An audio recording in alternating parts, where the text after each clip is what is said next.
સિંહોના માથેથી ટળ્યું વાયરસનું સંકટ। વનમંત્રી અર્જુન મોઢવાડિયાનું નિવેદન, કહ્યું બીમાર 17 પૈકી 12 સિંહોને ફરી જંગલમાં મુક્ત કરવામાં આવ્યા। હાલ વાયરસને લઈને નથી ચિંતાની સ્થિતિ।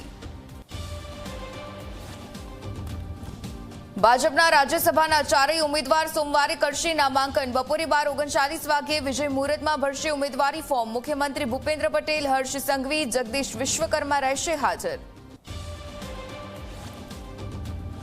પ્રધાનમંત્રી મોદી આજે સુરત અને દમણના પ્રવાસે। સુરતમાં 18,000 કરોડથી વધુના વિકાસ કાર્યોની આપશે ભેટ। મેક ઇન ઇન્ડિયા અંતર્ગત બનતા હથિયારોનું કરશે નિરીક્ષણ, તો દમણમાં 56થી વધુ વિકાસ કાર્યોનું ખાતમુહૂર્ત અને લોકાર્પણ। મોંઘવારી મુદ્દે રાજકોટમાં કોંગ્રેસનું હલ્લાબોલ। બહુમાળી ચોક ખાતે કોંગ્રેસનું વિરોધ પ્રદર્શન। મોંઘવારીની જેલ બનાવી અને ગળામાં તેલના ડબ્બા પહેરીને વિરોધ દર્શાવ્યો।